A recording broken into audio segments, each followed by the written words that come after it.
things in my bag that I bring with me when I go to see clients. And today I thought I'd show you breast shells, because I get quite a lot of questions about what do I do if I'm breastfeeding and one side is leaking while the other side has a letdown when you're feeding, or even when you're not feeding. Some mums experience like a letdown with leaking.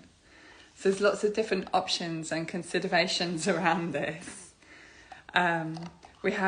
This is a breast shell, the classic design, and this one's even a no-name brand. I don't even know where it comes from. It's a very simple item. You can see that it's squishy on one side and firm on the other, and it's got this little slot. Let's check it focuses. A little slot here. So basically the idea is that if you are feeding your baby on one side, then you can put the other side just in your bra like that, and it will catch any drips. And it is really very passive. It's not creating suction like a classic suction pump, like the Hacker brand or the other silicone pumps that some people use for this. However, if you really are struggling with oversupply, it's a consideration, because this does actually allow more milk to flow out than probably would do if you were wearing a breast pad or if you were wearing just clothes. I understand that people would choose these because if you're allowing just the milk to leak out into your clothes, you end up getting a big wet patch on your clothes, and sometimes it soaks through breast pads, or your baby might be lying across your body and your baby ends up with a big wet patch on your body. It's very common when I visit with mums in the early days that they feed and they take the baby away from their body and they say, "Oh dear, I think his nappy has leaked or something," but actually it's just a wet patch caused by the other breast leaking. Another thing that maybe you didn't know is that if you can tell when a letdown is about to happen or happening, such as you feel like a pins and needlesy tingle on one side, or you see your baby starting to gulp rapidly, then in theory, you can take the heel of your hand and press it firmly on your breast for maybe 30 seconds and let go, and that should stop the flood of milk. But you may find that soon enough another letdown comes and you have to repeat that over again. There's another one here. So these are both options.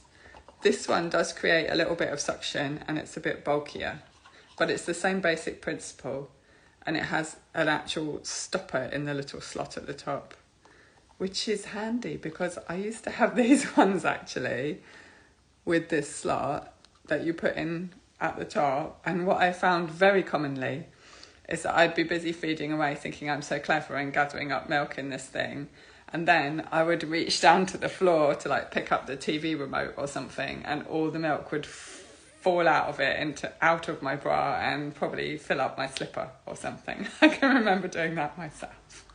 So bear that in mind. Another thing to consider about these is that some people like to wear them like for a period of the day, especially if you've got terribly sore nipples. If you've experienced a lot of nipple damage, you might think you can wear this for a period of the day and it stops the fabric of your clothes rubbing on your body. And that is true, but if you're collecting milk in it, you wouldn't want to store that milk and use it if it's been slopping around against your skin and your body for a while.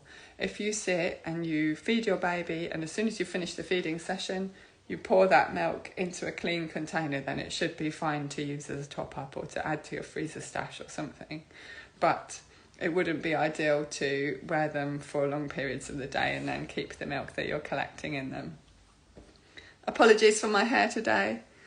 My kids went back to school after 2.5 weeks of Easter holidays today, so such is my existence. This is my version of a spa day. It's when I do loads of admin at home and spend the day with conditioner in my hair, which I shall wash out later. That's my version of self-care at the moment. So those are a couple of options. Another one is the classic Hacker pump, or pressing the heel of your hand on your breast, or you can think about breast pads. I have to say that if you have really quite a forceful letdown or quite a lot of supply, you probably won't find that fabric or reusable breast pads work for you. You probably need disposable breast pads, which is a shame because obviously it's not as economical or ecological, but they do tend to be the only ones that really protect your clothes from all the drips.